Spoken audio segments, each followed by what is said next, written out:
네, 안녕하세요. 저는 남아시아에서 탄소 저감 프로젝트를 통해 개발 협력 사업을 운영 중인 주식회사 MFM의 대표 서영일입니다. 만나서 반갑습니다. 최근 기후변화로 인한 환경 문제가 심각해지는 가운데 방글라데시의 해수면 상승으로 인한 토양 염분화 문제를 해결하기 위해 나선 기업이 있다. 버려지는 새우의 부산물로 기능성 유기농 비료를 만들어 환경 문제를 해결하는 기후테크 스타트업 MFM이 바로 그 주인공. 이들은 염해로 인해 농사가 어려운 토양을 개선해 지역 사회와 환경 모두에 긍정적인 영향을 주고자 노력하고 있는데 이번 주 화제인에서는 단순한 환경 문제만이 아닌 지역 주민들의 경제적 활동까지 고려한 문제 해결로 지속 가능한 환경 사업을 추구하는 기업 MFM의 서영인 대표를 만나본다.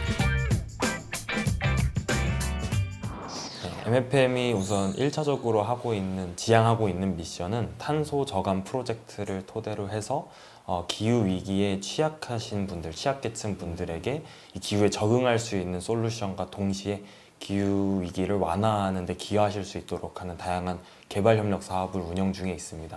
그중 대표적인 게 이제 저희의 타이거 새우 부산물로 만든 비료 사업이라고 볼 수 있을 것 같은데요. 방글라데시 같이 남아시아 국가들은 해수면이 상승하게 되면 그 짠 물들이 이제 농지에 들어가게 되면서 농업 생산량이 하락하게 되거든요. 저희는 그 지역에서 나고 있는 타이거 새우의 이제 부산물들, 껍질, 머리, 꼬리 같은 것들을 활용을 해서 기능성 비료 소재로 만듦으로써 그런 해수면 침투를 방지하는 로컬 기반의 비즈니스를 운영을 하고 있습니다. 그리고 그런 사업 모델들을 비슷한 지형을 가진 국가들에게도 또 동일하게 적용을 하면서 개발 협력 사업들을 늘려나가는 방식으로 사업을 운영 중에 있습니다. 처음에는 이제 제가 정치외교학부로 나왔는데요. 정치외교학부에서는 해외로 이렇게 나가는 프로그램들이 굉장히 많습니다. 뭐 가서 사회 문제 해결한다기보다 이제 사회 문제 분석을 하고 그걸 뭐 페이퍼로 내고 논문을 내고 이런 프로그램들이 꽤나 많은데요. 그런 것들 중에 일환으로서 이제 제가 원래 그 대학교 1학년 때부터 함께 친했던 과 동기가 방글라데시에서 한국으로 온 유학생이었어요.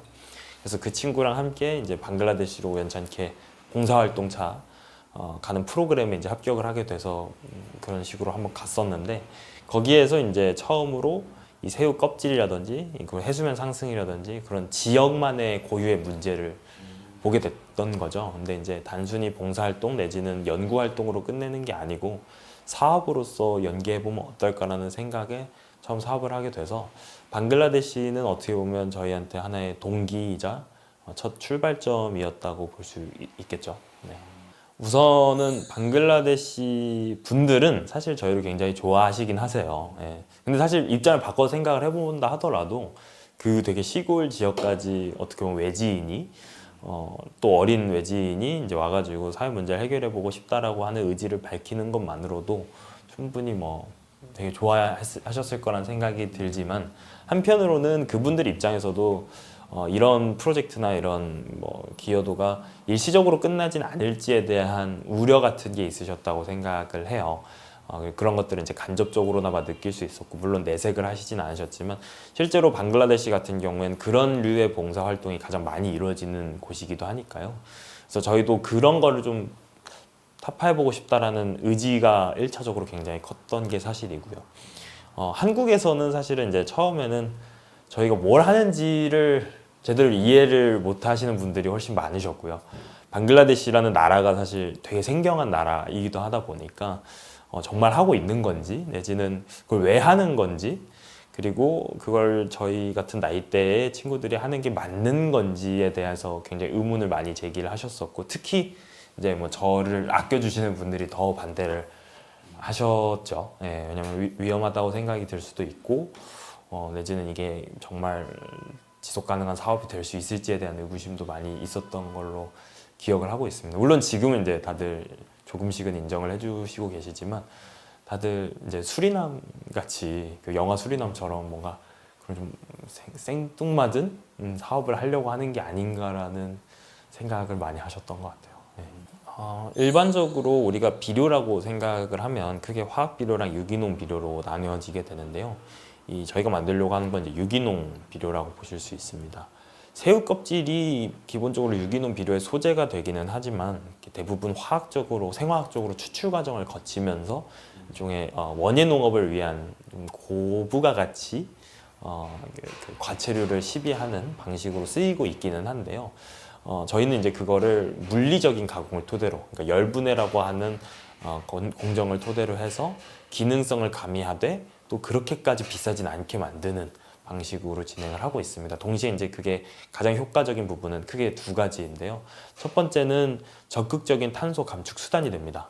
이 열분해 공정이라고 하는 게 무산소 내지는 이제 진공 상태에서 진행이 되면 탄소를 흡수해서 땅에 격리시키는 일을 하거든요. 이산화탄소를. 그렇게 되면 이제 탄소 저감 효과가 됨으로써 기후 위기 완화에 기여를 할 수 있게 되는 것이고, 두 번째로는 그 소재 자체가 이 염분, 아까 말씀드렸던 그 해수면이 상승하면서 농지에 침투되는 염분을 방파제처럼 막는 역할을 하게 됩니다. 그러면 기후 위기로 인한 피해에 적응할 수 있는 일종의 기후 적응 농법으로 활용이 될 수가 있는 거거든요. 그래서 이제 그 두 가지 솔루션을 담지하고 있는 유기농 비료를 기존의 새우가 껍질이 처리되지 않았던 방식을 도입함으로써 만들어낸다라는 게 이제 저희의 전반적인 기술적 방향성이라고 말씀드릴 수 있을 것 같아요. 네, 실제로 작물 수확량이 굉장히 많이 늘어나는 게 있습니다. 저희가 이미 한국에서는 다양한 실험을 토대로 검증이 된 가설이고요. 그래서 그 부산물을 써봤을 때 이제 굉장히 만족도는 높으세요. 만족도가 높으시고 동시에 이제 현재 부산물을 활용을 한 거기 때문에 보통은 새우 껍질이라고 하는 소재를 굉장히 익숙하시거든요. 그러니까 완전히 생경한 소재는 아니다 보니까 관련해서 좀 로컬 자원으로 만들고 또 로컬에서 한국 기업이 만든 소재라고 하니까 좋아해 주시는 것 같습니다. 네.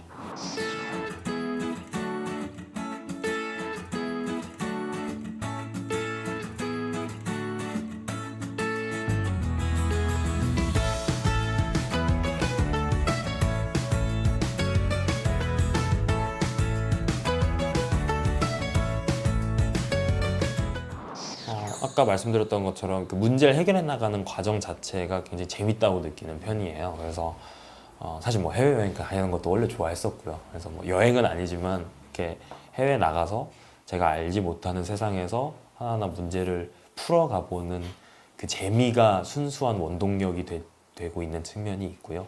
두 번째로는 사업적으로 봤을 때는 사실 방글라데시에서 진행을 하는 것이 지속 불가능할 수도 있겠지만 계속해서 방글라데시를 주기적으로 가는 이유는 거기에서 처음에 저희를 맞아주셨던 이제 주민분들이라든지 분들이랑 한번 갈 때마다 되게 재밌게 놀고 오거든요. 애들 크는 것도 좀 보기도 하고 그런 거 보면서 사실은 소소하게 또 동기부여가 될 때도 있죠.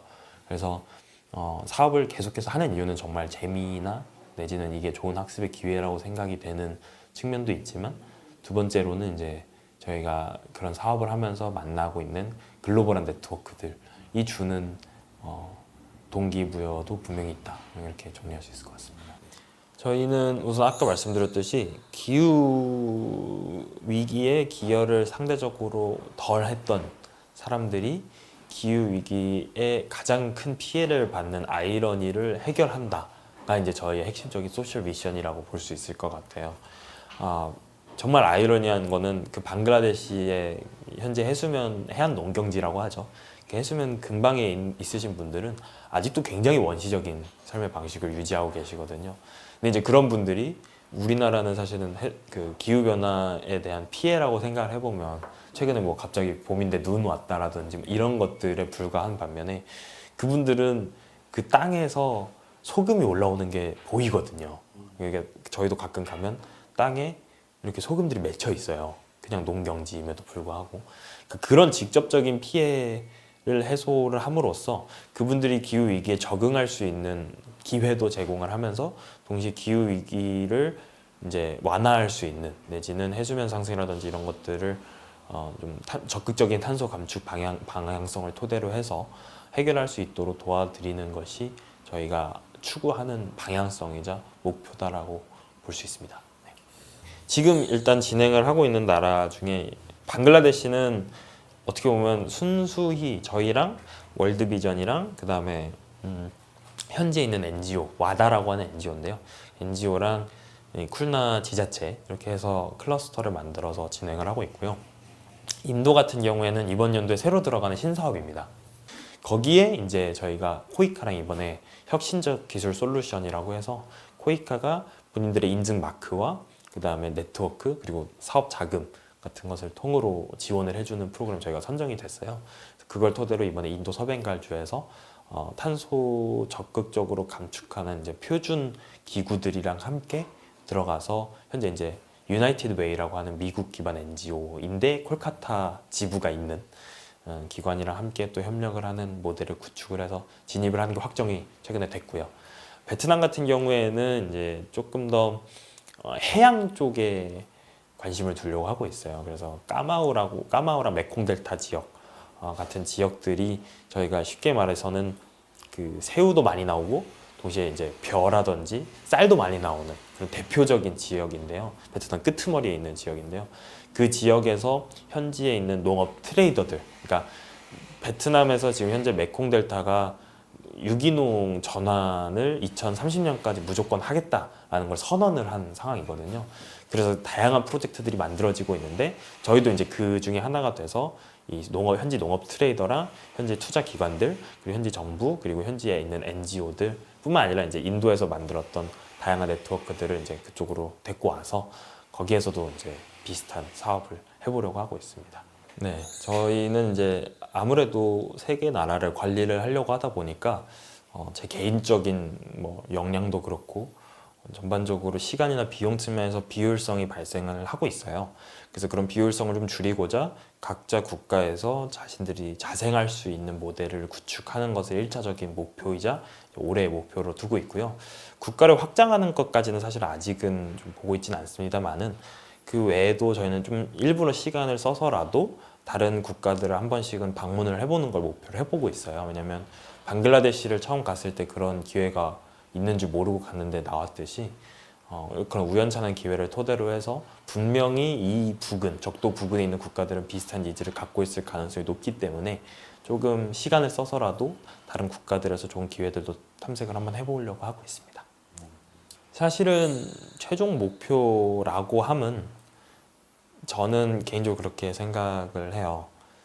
사람이 살아가면서 딱 한 가지의 문제라도 내가 해결했다라고 스스로 자랑스럽게 말할 수 있는 문제가 있으면 그 사람의 갖고 있는 노하우, 역량, 그리고 지식 이런 것들이 다른 문제를 해결하는데도 굉장히 빠르게 쓰일 수 있는 상황이 된 거다, 경지에 이르는 거다라고 생각을 하는데 개인적으로 저한테 MFM은 이제 그런 것을 자랑스럽게 얘기할 수 있는 존재가 되기를 바라는 거죠.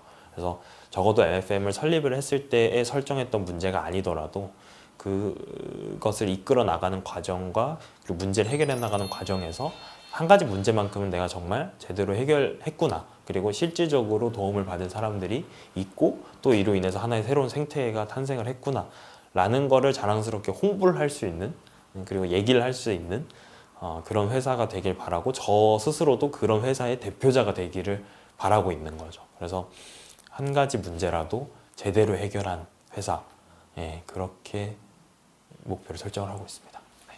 대표님에게 타이거 새우가 처음 들어본 질문이긴 한데요. 저에게 타이거 새우란 동기죠. 이 기후 분야를 관심을 가진 게 아니고 새우를 관심을 가지다 기후 분야에 관심을 갖게 된 거거든요, 사실은. 그러니까 처음에 갔을 때 그 쿨나 지역에서 기후테크라는 개념도 사실 잘 몰랐을 때였어요. 기후테크, 뭐 푸드테크 이런 것들 많이 있었는데 저는 퓨어 문과로 살아왔기 때문에. 근데 이제 그거와 접점이 우연찮게 생긴 게 제가 새우를 진짜 고기보다 새우를 좋아하는 편인데 방글라데시에서 이제 새우 같은 게 유명하다고 해서 이제 거기를 갔다가 이제 또 그런 스토리가 생기게 되고 했었던 걸 보면 사실은 그런 기후라는 거대 담론과는 멀리 있었던 삶이 새우라고 하는 아주 사소한 매개체를 토대로 연결이 됐다라고도 볼 수가 있는 거죠. 근데 돌이켜 생각을 해보면 그게 무슨 뭐 운명적인 만남이라든지 그런 게 아니라 사실은 이미 일상에 있는 것들 중에 쉽게 기후랑 연결 지을 수 있는 것들이 그만큼 많았었기 때문이다라는 생각도 들어요. 그래서 새우가 갖고 있는 그 기후적인 특성, 그리고 기후에 갖고 있는 굉장히 함축적인 의미들을 이해할 수 있었던 게 제가 사업을 시작할 수 있었던 큰 이유이기도 해서 그런 측면에서 새우가 상징하는 바가 저한테는 굉장히 크죠. 일상 속의 기후 문제를 맞닿을 수 있었던 매개체이자 사업을 시작했던 동기 정도로 생각하고 있습니다.